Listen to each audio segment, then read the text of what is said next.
Welcome to the April 26, 2023 Finance Committee meeting. Today we're going to go over the 23-24 budget review for non-instructional support programs and services. Okay. Mr. Orlando?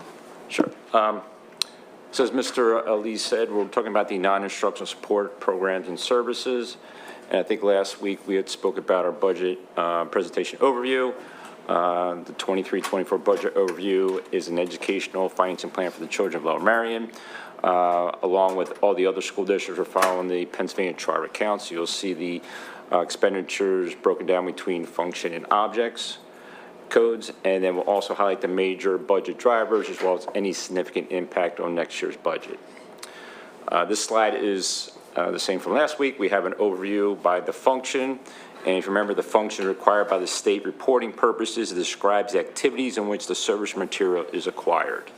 And last week we talked about the 1,000 instructional series, the 2,100 student support services, the 2,200 instructional staff, and the 2,400 pupil health. We're going to talk about the remaining functions today. And this is taking the same information as required by the state reporting by object code and describes the service or commodity bought. So the first function we're going to look at is the facilities and operations. You can see it's just under $22.5 million. Again, we already spoke about the personnel, so we're going to talk about the other objects. You can see the employee salaries and benefits make up 66%, and the 300 through the 800 object make up about 34% of the facilities and operations budget.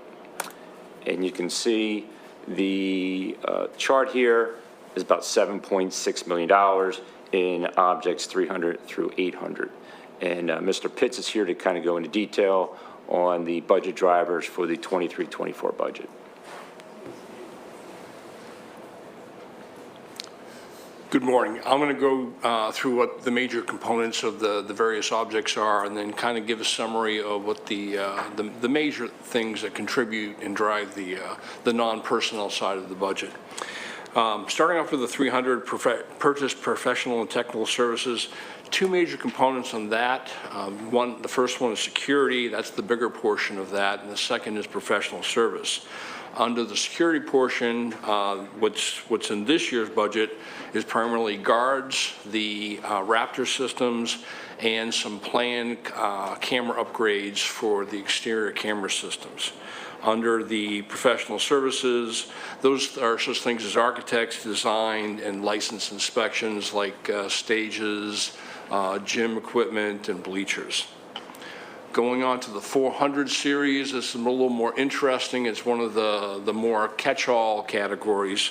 A big portion of the 400 series includes water and sewers. The only utility that's considered a service instead of a supply. The other utilities will come under the 600s. Other things that are broken out in there are all the other outsourced contracted services, anything from trees and trash, pest control, HVAC repairs, equipment rentals. It's a very broad category, but it's things that we pay outside vendors to support us for. The 500 series is broken into two major categories. One is insurance, and the other is telecommunications. The bulk of the 500 series is insurance. And in this case, there'll be insurance that Mr. Aldis will talk about, Mr. Vilsons will talk about, but it's broken down into automobile liability, general liability, fire, and other insurances. And again, that's the bulk of what the 500 series are. A 600 is another catch-all. This is where our other two utilities show up. So a big portion of that, in fact, nearly 40% is gas and electric.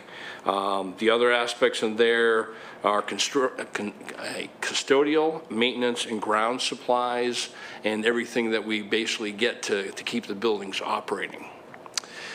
700 series, that's just equipment, and in this case, that $120,000 will go towards a large mower. It was one that has actually been board approved in the past, but because of supply chain issues got delayed from delivery for this budget year. We pulled other equipment from future forward into this, and I will be using that to cover the expense of the tour that was ordered actually last fall. 800, last object, is basically just dues and fees.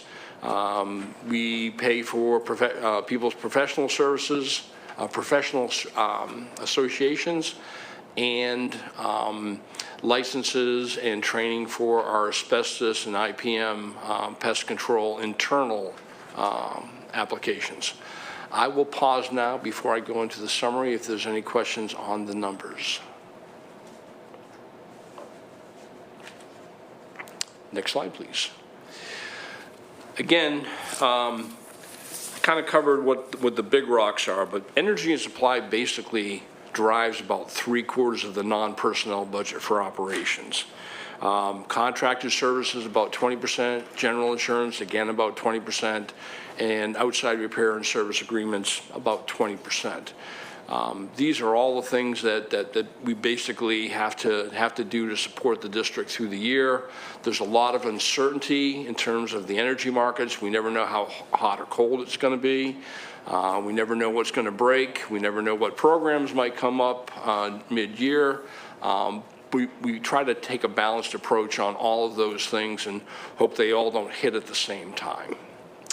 And subject to any questions, that's my portion of the presentation.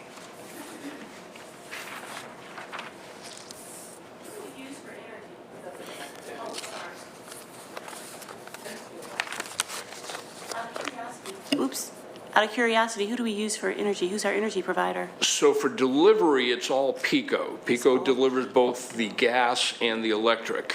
In terms of the commodity for gas and electric, we go through a consortium with the MCIU and basically get the lowest commodity price based on what the consortium can get. Currently, electric is Constellation, and I think most of our gas is UGI and First, UGI is First Energy. Okay, thank you, because I know PECO was like the highest. And we have no choice on the delivery. Right. All the transmission delivery has to go through PECO. The Right. commodity, as Mr. Pitts said, through the IU, using Provident Consulting, we use the purchasing power to get better rates. Right, I mean, I know everybody ultimately goes through PECO, but I do know of Constellation, which you mentioned, but we already have that, so thanks. Curry, do you have any questions? No, that was pretty straightforward. Thank you. All right, Thank you very much. Okay, the next part we're going to talk about is transportation, and you can see transportation is about $18 million. The vast majority of it is personnel, which makes up about 77%, and the other 23% is objects 300 through 800. And by proper demand, we have Mr. Wilson's back to go over the 2700. Good morning. Sorry. Good morning. Yeah, it feels like I'm coming now here every week. Hopefully we'll get a break from me after this. But as always, I just want to thank school board for the support you provide to transportation department and for realizing how important it is to have a safe transportation for students. Coming on my 8th year here, and it's always felt supported. About my budget, 300s purchased professional services and technical services are mostly drug testing. Our drivers get pre-employment drug testing. They get random drug testing that is DOT requirement, and we do annual drug testing. So they at least once a year driver is drug tested. They don't know when. They get notified in the morning to come in at lunch. Another part is a clean fuels consultant that we use for different grants. We tried to apply for electric bus grant that we didn't receive. We have gotten many rebates on a difference between a CNG cost of CNG bus versus diesel bus. So this consultant is helping us with grant preparation and finding the opportunities for us. In 400s, we have its biggest part is outside repairs on buses. We don't do body work ourselves, paint, body work, we have to take it out. Also, it's some major repairs where it's required special equipment. We may have to send a bus out to either dealership or to Cummins. This also includes towing services. If our bus breaks down, we have to tow it back to the shop or back to the dealership. The towing is fairly expensive, and lately it seems to be very hard to find a company because you need a special truck to tow the bus. Tire recap. Rear tires on a bus can be recapped. Instead of buying new tires, we send them to Ardmore Tire, and they kind of glue on new tread. Front tires have to be bought new because that recapping is not allowed on front tires. Also, bus radio maintenance and preventative maintenance on the school bus radios, and it also includes mechanics uniforms, which is a very small part of it. In the other purchase service 500, the biggest expense there is outside transportation contractors. We keep adding more of them because they have same issue with driver shortage as we do, and we really don't have a choice. We are mandated to provide the special needs transportation, so we have to contract out, and unfortunately those costs are going up because they're also dealing with inflation. Vehicle costs have increased significantly. The labor cost has increased significantly. So it's about 2.1 million part of that object, but it's going to go up, I estimate $300,000 up for next year. Also fuel costs, many of them have requested fuel including now fuel surcharges. If fuel goes up, they add a little bit to their they give us a schedule. If fuel going to be over $4, it will be that. And this also includes IU transportation, which we didn't use for a few years, but due to the driver shortage, again, we had to. We sometimes looking at the last resort, so we have one run with IU currently, and that's the IU billing hits us next year, the way IU bills. This also includes GPS system, about $30,000. The GPS is on our buses, and I also have money in there for TransFinder, Route Finder tablet pilot. We researching it. I'm working with the IT and everything, making sure the security is there. So it's we kind of proof of concept. If that works, then I will come back and ask for tablets for all the buses. 600s. That's a major part of it is fuel, diesel, gasoline, and CNG. Diesel and gasoline. We still working with MCIU consortium to see if we can lock in a good price. Hopefully we can do that. Its market goes up and down. If we hopefully we can get a little bit better than I'm estimating it to be. Also includes parts, which is a big part of this object. Oils, lubricants.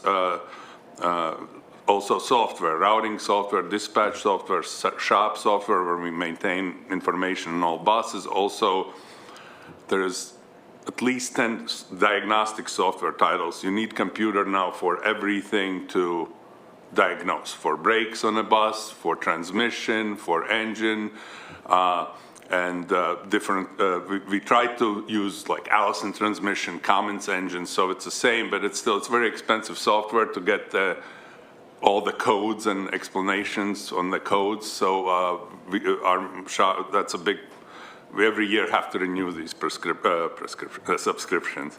Also includes new tires and also office supplies. 700, I don't have anything planned in this year, and 800 is a professional development and training.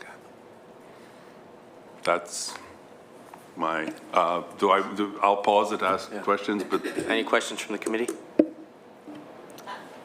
I do have a question regarding electric buses, since that seems to be the direction that the country is going into fairly soon, what is our plan in preparation for that? Because it's coming. We still in the early research part of it. It's coming, but it's slowing down a little bit too because of there's a lot of talk about battery technology and safety. So there is now some voices in the industry that worried about the batteries burn really hot, and it takes you almost have to submerge a vehicle. Like if you've seen the Tesla fires, it takes a lot of water to. So there is no track record. So I'm also what I'm discovering. I'm really trying to learn a lot, and we tried to. My goal would be get a couple buses to see how they perform. But I'm finding out that because of that these buses, electric buses, still use in winter. They use diesel fuel for heating them because they're afraid that bus may not run out of electricity and the students are stuck on the road. So it's not zero emissions. And so we're planning our CNG bus.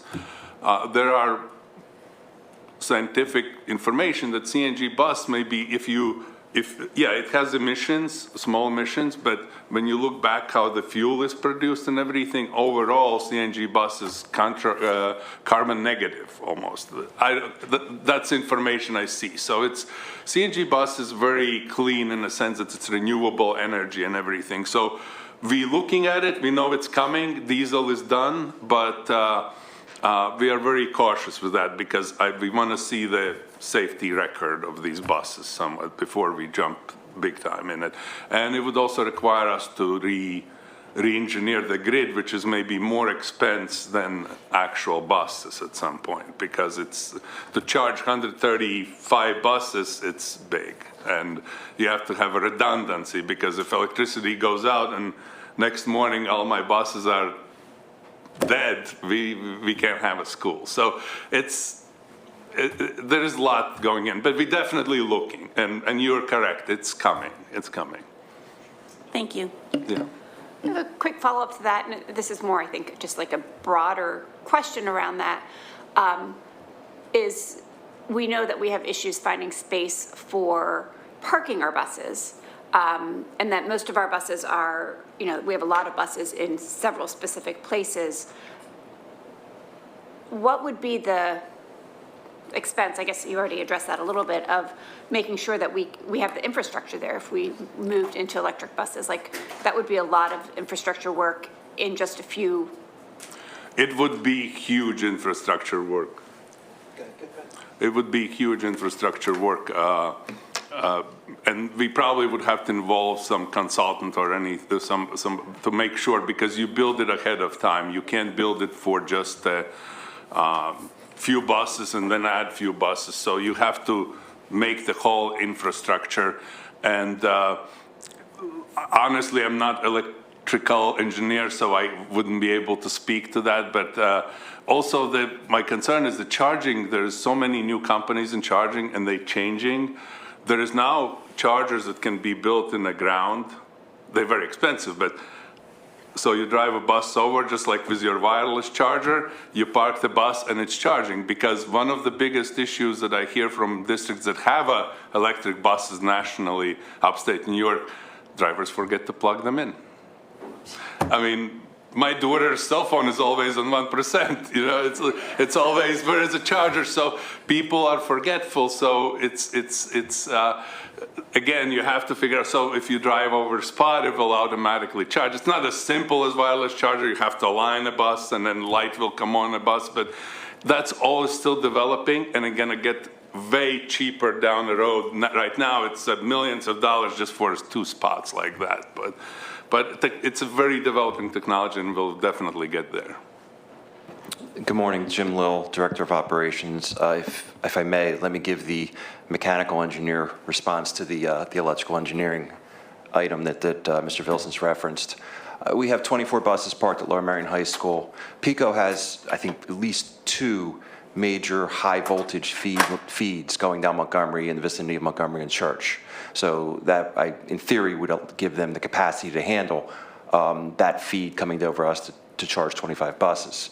Harriton has, I'm sorry, Lower Merion has 24 buses parked here. Harriton has 25 buses parked. That's a little bit off to the edge of PECO's grid.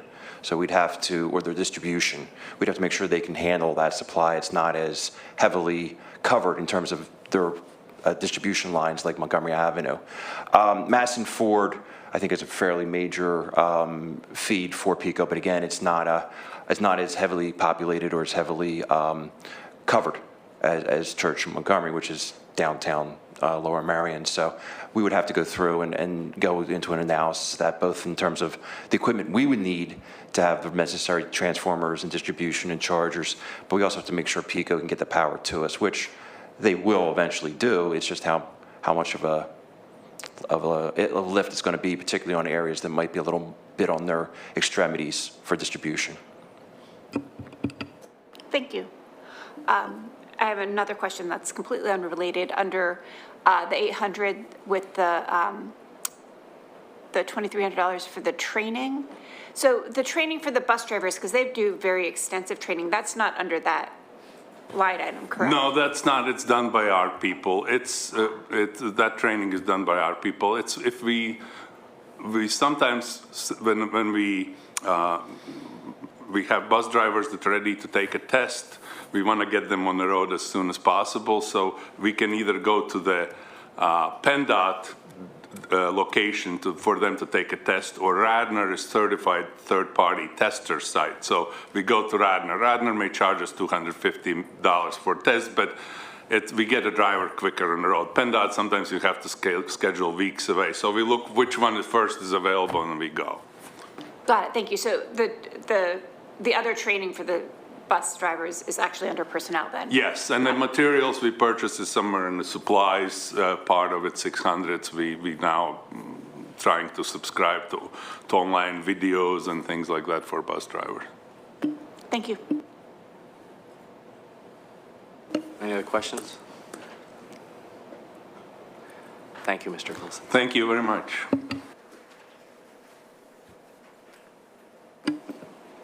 Okay, the next function we're talking about is the 2800, which is central administration. That is our information technology, human resources, employee training, both for certified and non-certified, some strategic plan make up that particular function. The bulk of it is actually information technology. Mr. Fraser is kind of going to go over that. And you can just see here in the slide here, 51% is related to the other, 49% is employee salaries and benefits. I guess just before Mr. Fraser starts, I'll just kind of highlight a couple areas. Under the 300 object, the vast majority is information systems. There is, under the 300 object, we can move to the next slide.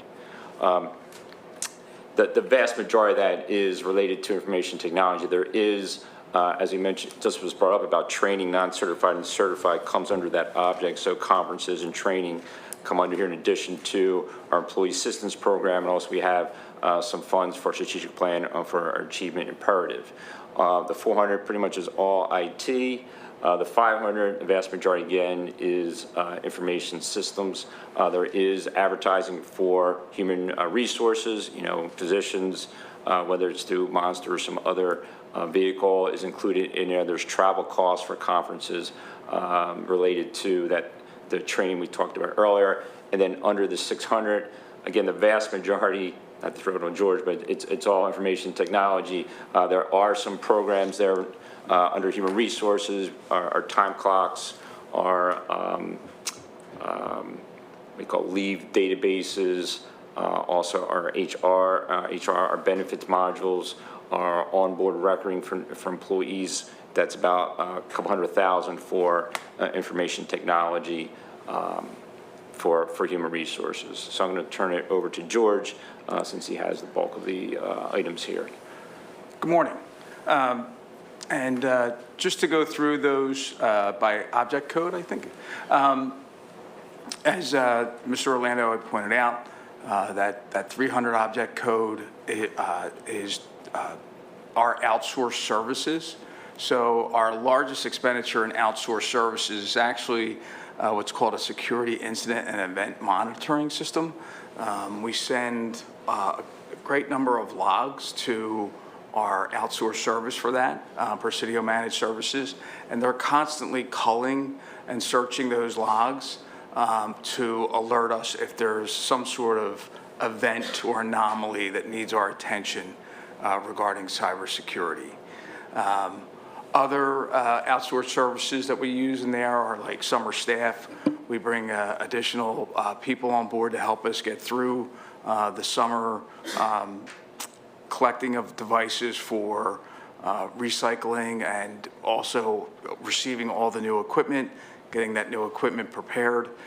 Summers are very, very busy for us with the budget opening up July 1st and students and teachers coming back within a short period of time. So there's a summer rush for us that we have to work through. Also, another example in this line is a CrowdStrike IR retainer. This is a retainer that we keep with an incident response vendor, so that should we have a cyber security related incident, we can hire them, or we already have the retainer with them, we can bring them on board, and they can help us very rapidly to resolve that issue. The nice part about that retainer is if we don't have an incident, which we don't want to, we can reuse that money for items like pen testing, which is required for items like cybersecurity insurance. Moving on to 400, that you'll find is money for like HVAC maintenance and SmartNet, which is the maintenance, hardware and software maintenance we have for our network equipment. 500 is our one-to-one device insurance. Also under 500 is our fiber optic network that joins all the buildings throughout the district together. And our internet service, our school messenger service. 600 is both equipment and software maintenance. The lion's share of this year's budget, after taking out one-to-one, which we looked at earlier, which was the 1,100 functions we looked at in the previous meeting, our next largest purchase this coming year is we're replacing the admin support staff computers. They'll be going into their 5th year of service, and we need to refresh these, and we'll be refreshing them from the current Windows 10 to Windows 11. So that's really probably the second largest purchase in the total IS department budget. Also in there is a new initiative, or not really new, but the elementary classroom projectors, which you probably recall from curriculum committee meetings and F&P meetings. Also in the 600, we have our Microsoft licenses, for example, PowerSchool, Remind, Zoom, our antivirus, our firewall support. So there's a great number of maintenance license agreements under that 600. So, questions? Thank you. Any questions from the committee? I have a quick, why are elementary classroom projectors on this budget line and not in instruction? Yeah, it should be under instructional. It should be. I think it's the way it was entered into the system. I think it just got put into this, or it'll be moved to 1,100. Okay, so for the final budget? The final budget, it'll be moved, yeah. Great. I asked the same question. Thank you. Any other questions? All right, thank you, Mr. Pruitt. Thank you. Okay, so here I have three different functions, the 2,300, the 2,500, and the 2,900. They're rather smaller parts of the budget, but let me go to the 2,300 first.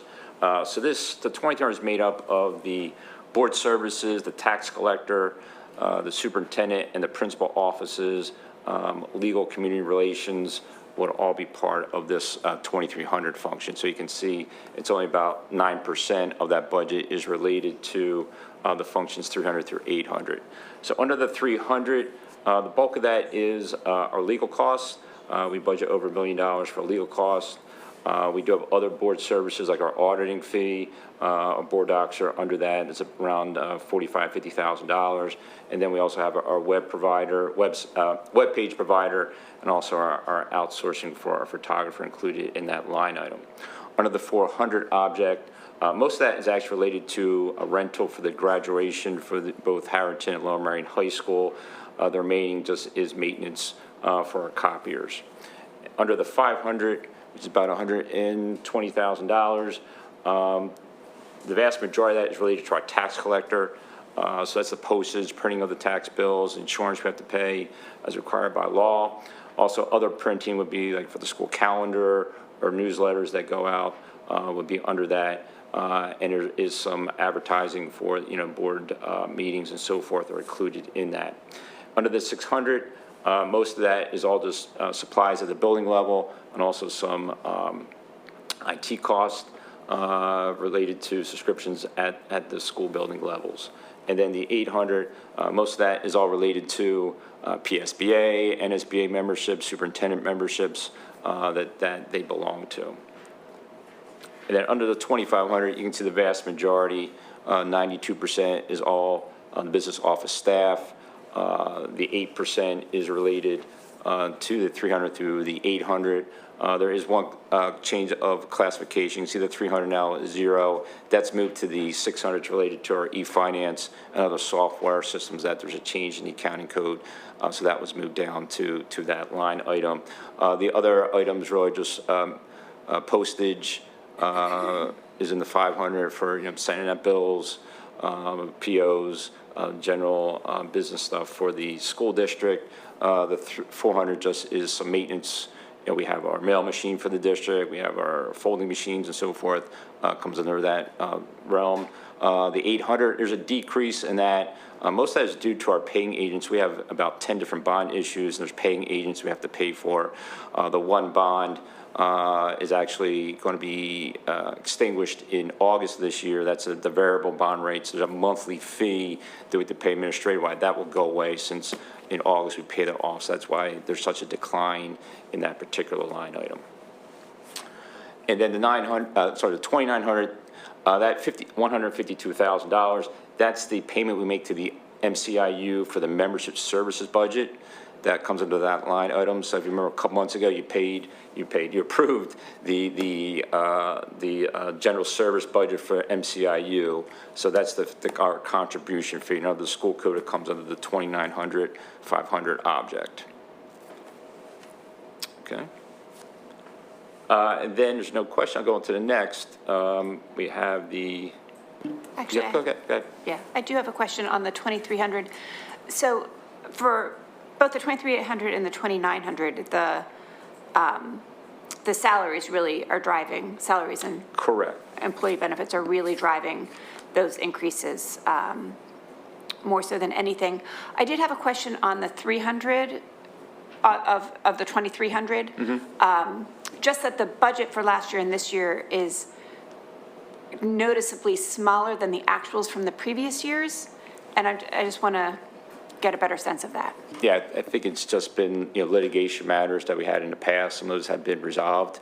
So we anticipate, lesser legal services. Thank you. I'm sorry. I have a question under 2,500. I was curious, under supplies, there's been this huge, almost $90,000. Yeah, so what happened, so I mentioned the 300 object is 0 now. We had to move our e-finance, our software program was reclassified because it was software as a service. It got reclassified under 600. So really it's just a shift between the 300. Okay. There's really not much difference in that. Okay, thank you. And just to note, on the 20, you mentioned the salaries and benefits is for our campus recess aides. They come under the 2,900. So for like the middle school and the elementary school, we have the recess aides to help out. That's what that is, the 2,900. That's what they fall under.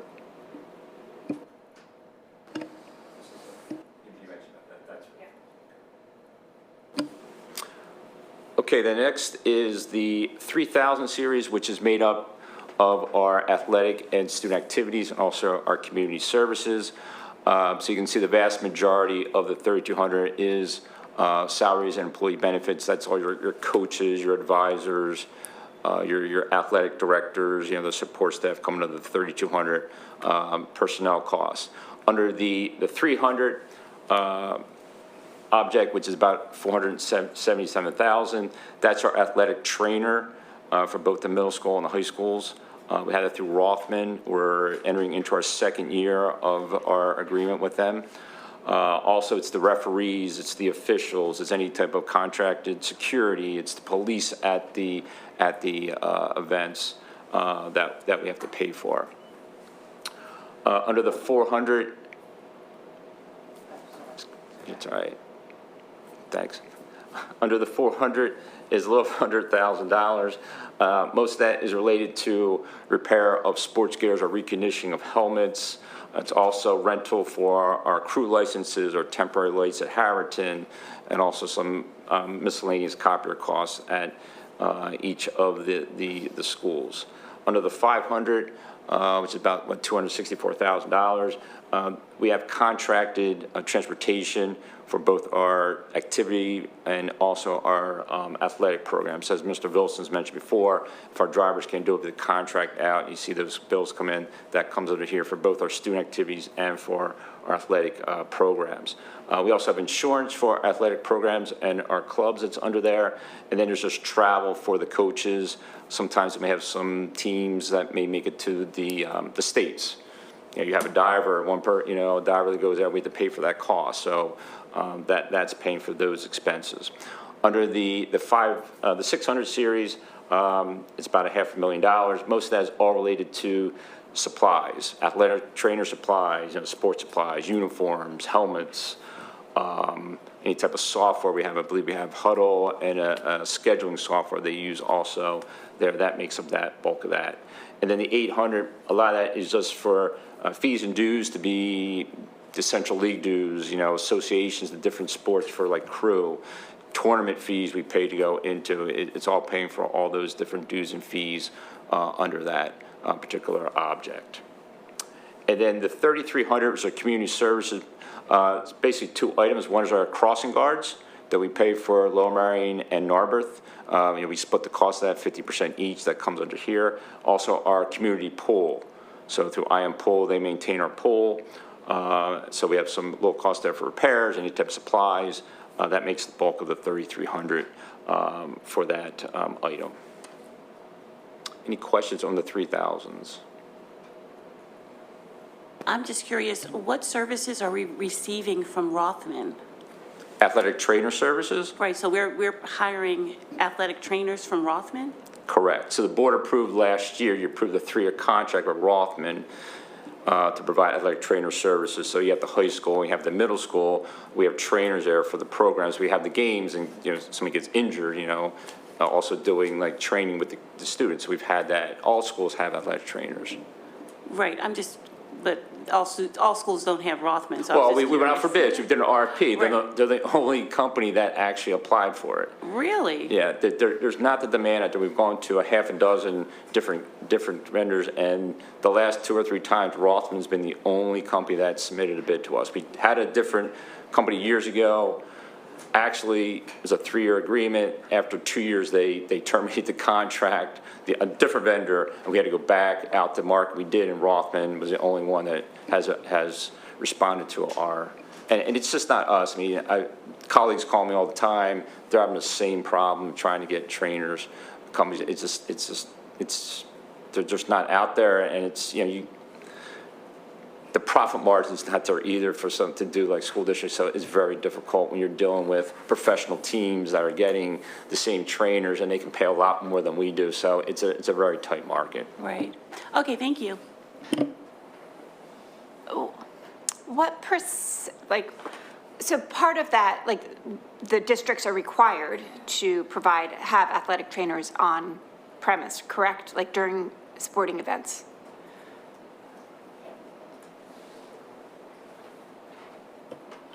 I don't think there's a legal requirement. I think we have, most districts across the Central League do that as a matter of practice. I think we can't staff a trainer at every location, so I want to make sure that's clear that, for example, when we have practices that aren't on site, we don't necessarily have a trainer there, so there's different emergency protocols, but when you have competitions, ideally you have a trainer present for those competitions as much as And possible. also, we have our insurance policies, and, when we fill out the application, they ask about, like, do you have trainers on staff and so forth? That's also part of the application, for the insurance coverage also.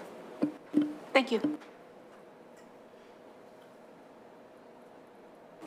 See, does anyone in the public have questions about this? Is this the time for questions about all of them proceeding? Yes.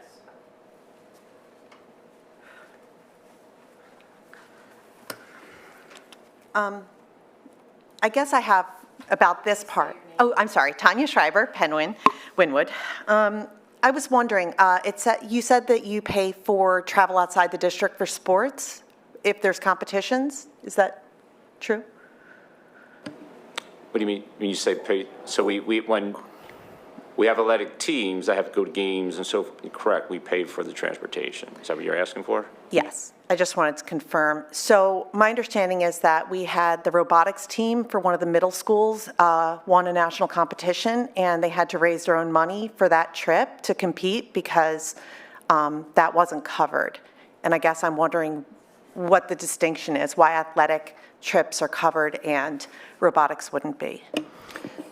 So local robotics competitions are covered, just Right. like our local athletics. When we go to a national level, we don't cover travel for national competitions.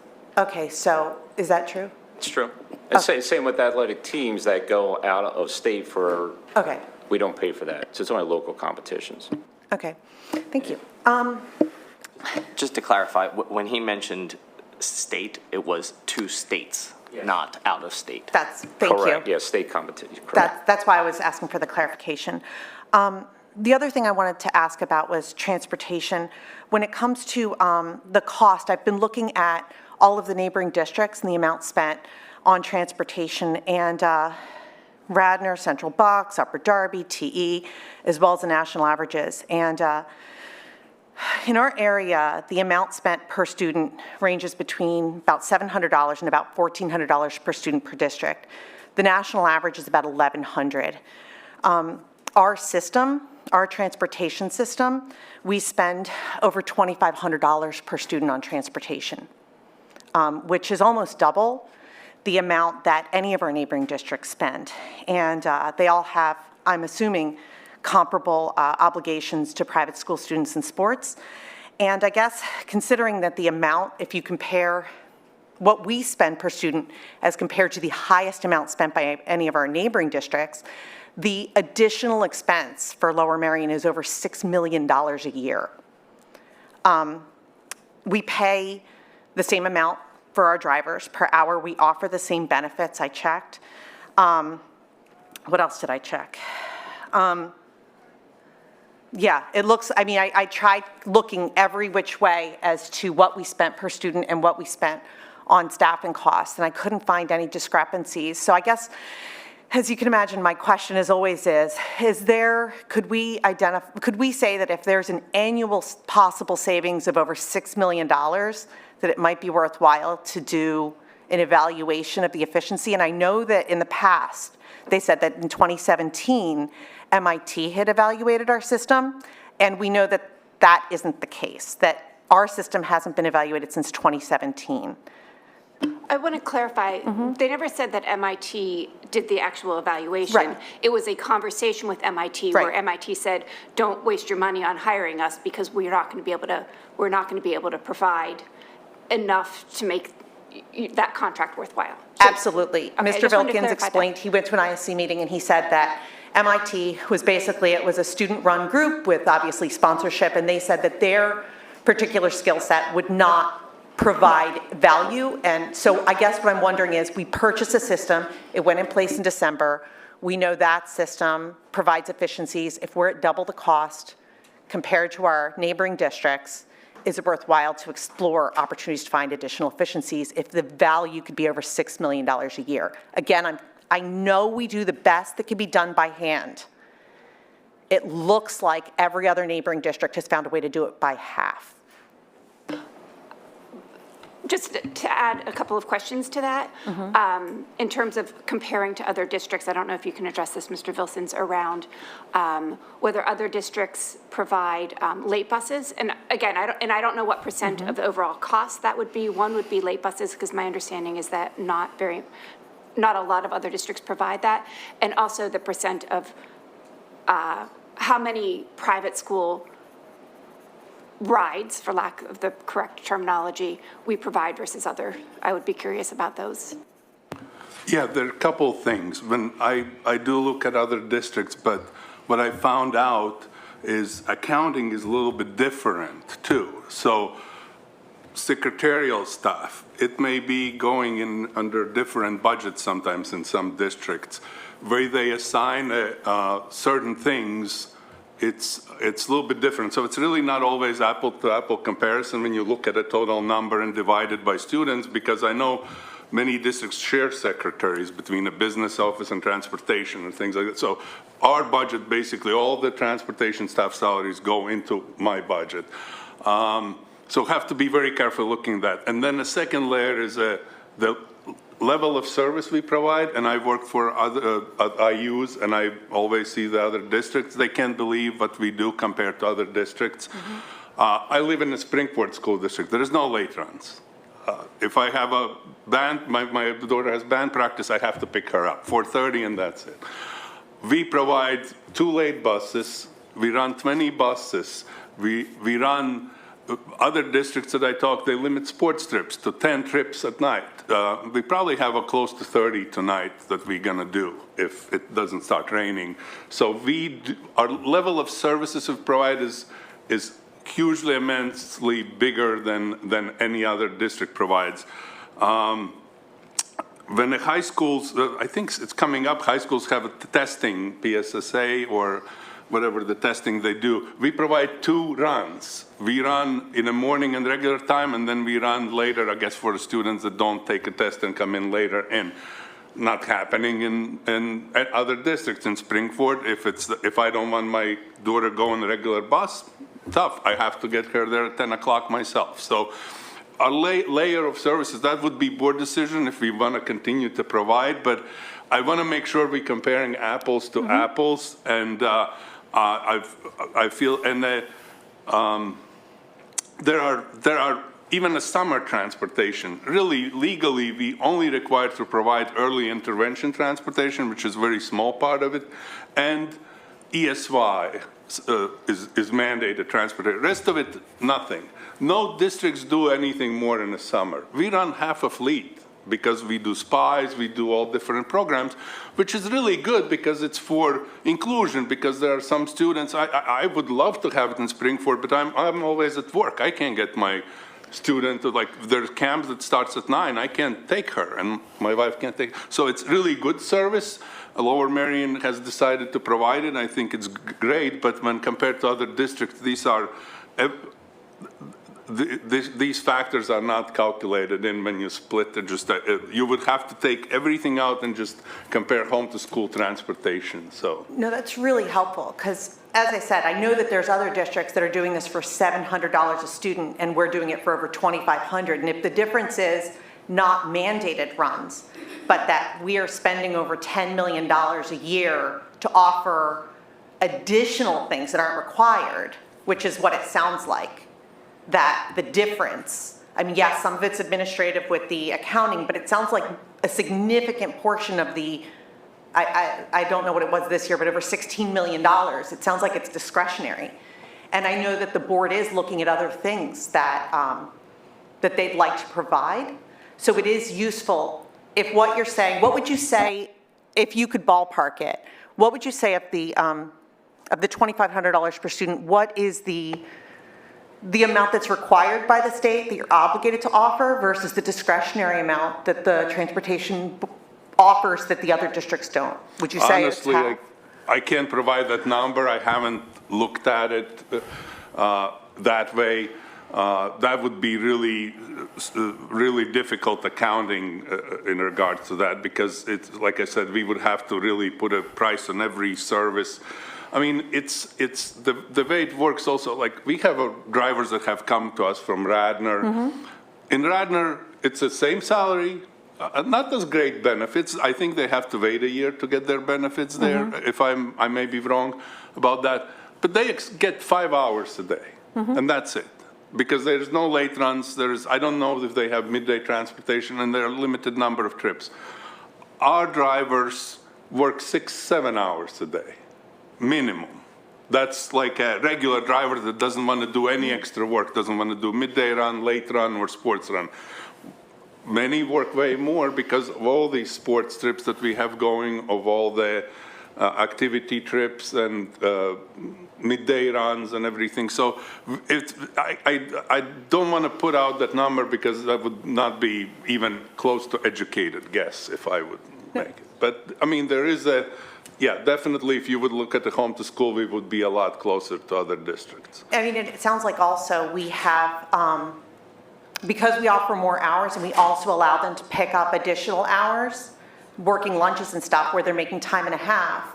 It sounds like this job in 9 months, they can make $40,000 to $50,000 a year plus pension and benefits, which is not something, because overtime is so expensive, it's not something that other districts offer their drivers. And I guess that's what I'm saying is, if we have created this premium transportation system that costs us over $16 million a year, but our state obligation may be only $10 million, I guess I'd like to kind of divide that discussion versus having presentations as they've currently been presented where we have this locked-in obligation that's preventing that money from being used for other things in the district. Just again, a couple of things. The cafeteria work is given to drivers who not in overtime. Okay, thank you. So the ones that make 6-7 hours, it helps the district, but helps us for retention of new drivers, because when you work 6-7 hours a day, that makes a little bit fuller day. And honestly, when we say state required, state doesn't require provide transportation. Only state required transportation is special needs transportation. So it's like, Yeah, there's, the state says that if you do offer busing, here's the bucket of services you have to offer.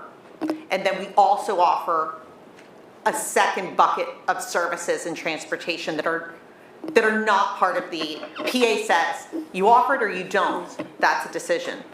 We're offering additional services that aren't part of that requirement, and that's all I wanted to point out, that the other districts seem to not offer, as you said.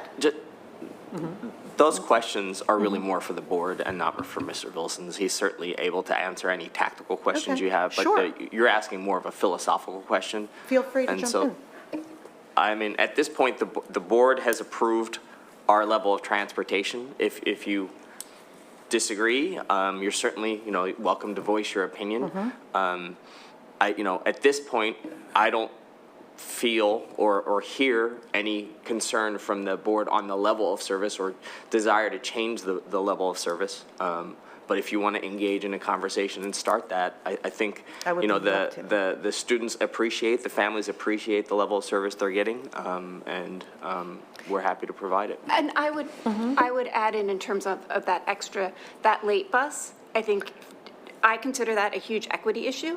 It provides an opportunity for students whose parents are working, whose parents don't have cars, an opportunity to participate in activities, and not just sports. I think that often people think of transportation around sports, but I think it's just as important for kids doing drama, for kids doing science Olympiad and robotics and stuff like that. And to me, a big portion of those additional service that we provide is very much an equity issue to me, and I think that in that respect, it's not something that, from that lens, that I'm particularly interested in reducing. Not to say that we can't have the conversation and have the discussion, but I think that that's definitely a lens that should also always be considered. And I would agree. I mean, ideally, and I think what you've probably heard me consistently say is that I think we should explore what is it we can offer for over $16 million a year. And I think there are professional services that can provide an assessment of that to see if we can optimize the amount we spend and offer as many services as possible if we stop doing it by hand. So the discussion about whether or not, I want to make sure that we have a discussion about what's required by the state versus the additional things we offer. But ideally, I'm not suggesting we cut services. I'm suggesting we contact TransFinder and ask them what the cost would be to do a full supported implementation the first year. To clarify, there's nothing being done by hand. Every route that the district does is will be through TransFinder. It's not, right? We're still in that process through that software. But just to clarify, there's nothing being done by hand, and every route will be in TransFinder. No, they're calculated. The legacy routes are being calculated and entered into the system. That is incorrect. So all the routes will go, it's a difference who is entering. There is 175 routes that are going to be entered by TransFinder professional staff. And then the rest of routes we entering ourselves. A lot of routes are already entered by our staff. So all the routes, we can't run out of two. There's no legacy routes or anything. We can't run out of two softwares. Everything will be in one. In September, everything will be TransFinder. And we're really not doing by hand now. We use the software BusBoss, which we'll be using for over 10 years. And it just as this new software has more features. In order to do any kind of assessment that you're referring to, first we have to have those runs and information in a database to really do that. So it's going to be TransFinder. That's where a little bit misunderstanding. Everything will be in TransFinder, all the runs, everything. We're going to run out of TransFinder in September. So is TransFinder going to calculate the runs? No, we building runs as they are because we can't do that in the first year. Okay, so the first year we won't have TransFinder built runs. Yes, correct, because we have to calibrate the software. It's every route has to be set up with a speed and everything because, and it's not a speed limit because we know which routes you can go speed limit and you're never going to go speed limit.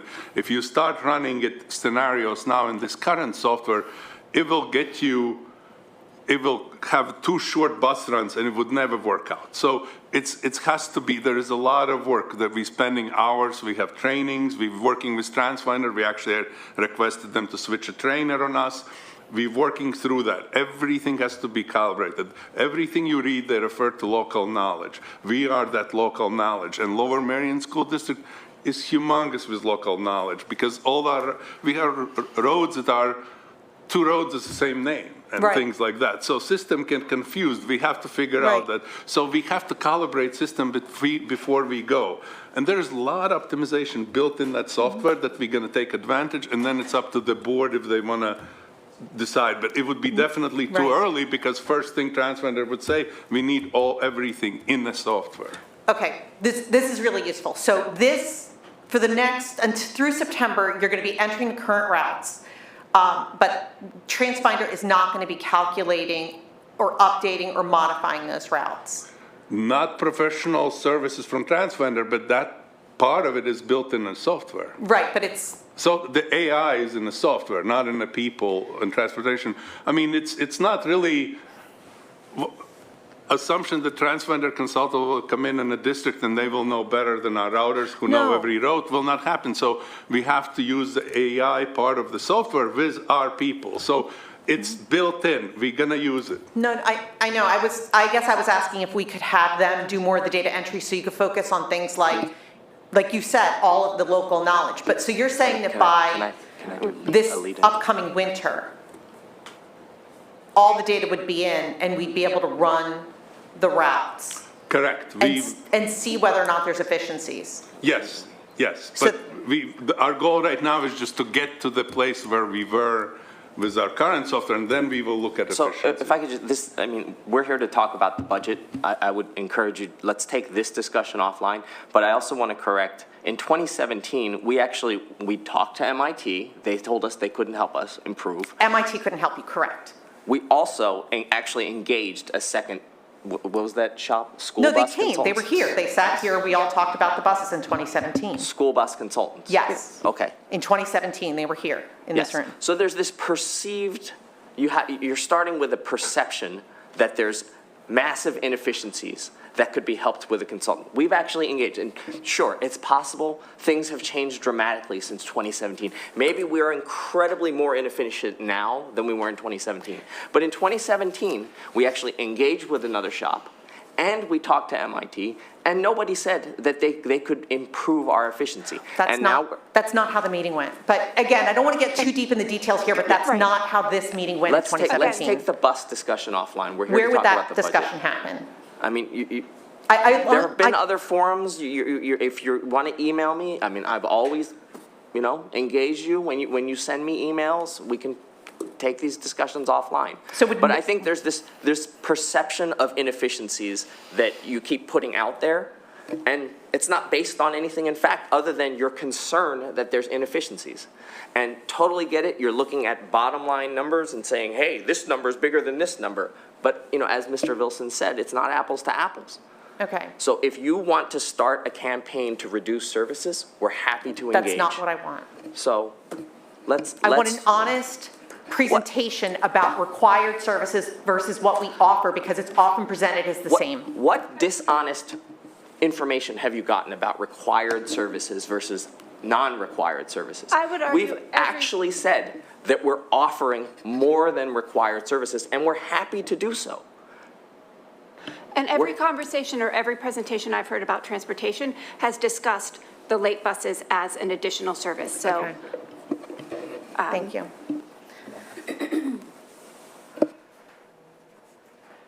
Go ahead, Kimberly. I just wanted to playing devil's advocate. We're only required to provide buses for children who are what? All of our buses are basically an additional service to the majority of children, correct?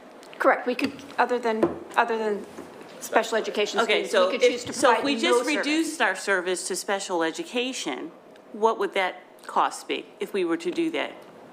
Again, I can't answer. It's really hard to separate those costs because we transport special ed students intermixed with they don't go on a different bus unless it's required by IEP. So, and even honestly, it's not special education students. It would be students whose IEP has a transportation as a part of the services provided. So not every special education student, so I would have to go through it and look at everyone's IEP and everything, because there is many special ed students that ride on regular buses, and it's they go into the most restrictive environment possible. Okay, so would it be, I mean, I'm not going to try to stick you with a particular number, but 25% of our costs might be for those students.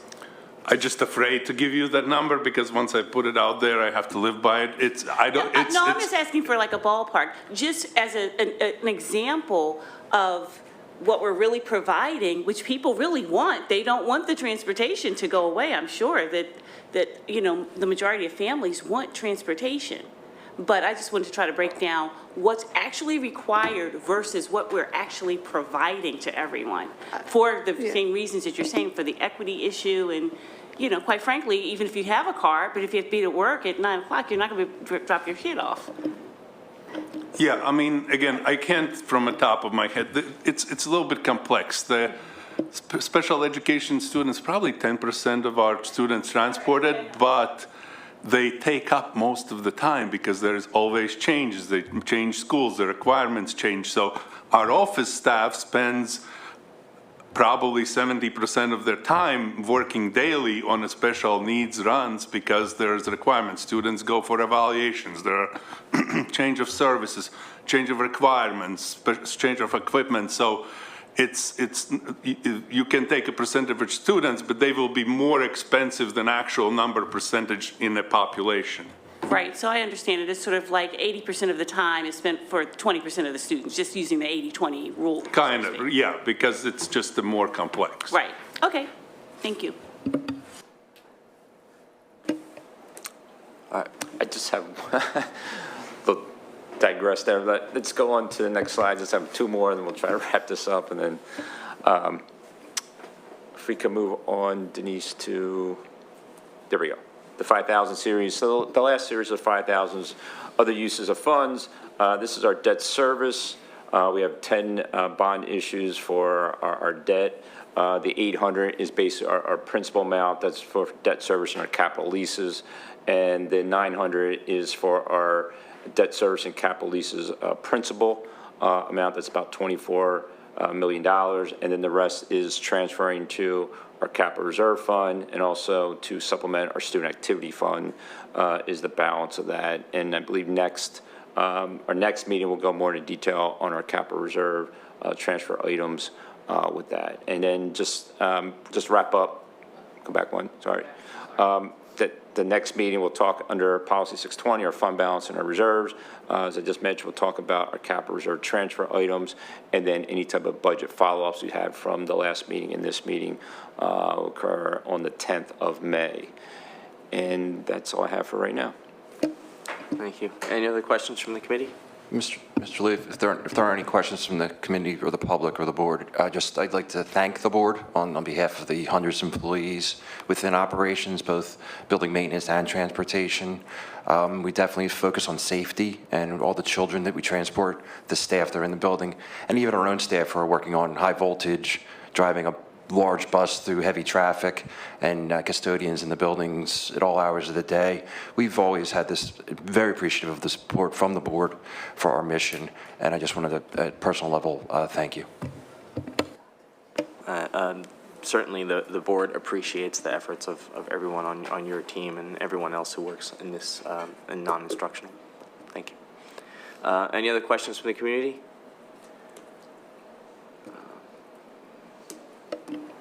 Ms. Saltner or Dr. Saltner, any other questions? I'm good. Thank you so much. Okay. All right.